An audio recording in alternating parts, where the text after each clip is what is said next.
The Thobetiin Empire will have its way. No doubt about it now. We just made the official declaration of war on the Terran Confederacy, just as the Emperor wanted. The impotent and pusillanimous humans wanted to weasel out of it with bribery and promises, but their insolence must be punished by the righteous flame of war. After the declaration, a short recess was requested by the humans, must be so they can weep, hugging each other. Having all other lesser duties handled by my underlings, I had no other activities left, so I had time for entertainment. Let's go and mock the pitiful humans. I made my way out towards the gardens to where I saw the human ambassador leave, and I soon noticed him standing under a tree. As I approached, I noticed an unusuality. He occasionally reached up to his mouth, and when he lowered his hand, smoke left his mouth. This smoke was thick, white, and had an obnoxious smell even from afar, truly fitting for the lesser humans. "Hey, human. How does it feel, knowing your species will be subjugated because of your inability to be honourable?" I gleefully asked. The human exhaled another batch of smoke right in my face, which I made a point of not inhaling, rightfully so, because those few particles that entered my nostrils made me want to retch. "I remained honourable by my people's standards," answered the human, "and I have to say it pains me that I couldn't persuade you to do the same, but could you excuse me for a moment? I'd like to sit down." I saw him wobble in place for a few seconds, and start heading for a bench. "What do you know about honour, human?" I spat. "You cannot even stand upright while talking to somebody." "Oh, sorry about that, Ambassador.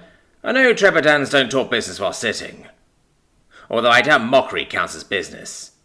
But this is a borrowed cigarette, and the nicotine hit unexpectedly hard." "What is this idiotic talk about pesticides?"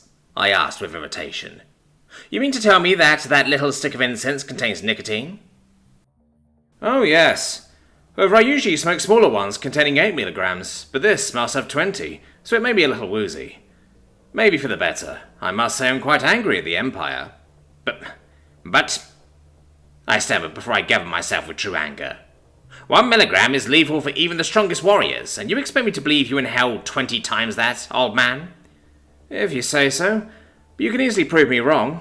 Want one for yourself?" His disrespectful answers made my blood boil to such a degree that I forgot to hold my breath when he blew his smoke in my face again.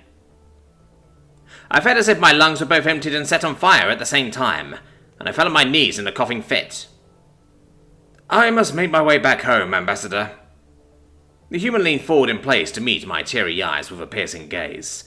"As I don't want to see you again, I want to say goodbye. But I'm required by the Confederacy to say, until I see you again, on the peace negotiations."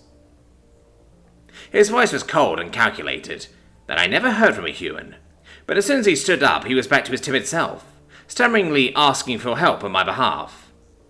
I lost consciousness before first aid arrived. But even in my senseless state, I already knew. If humans inhale poison to make themselves weaker and numb-minded, so they can engage peacefully, then the Empire made a terrible mistake.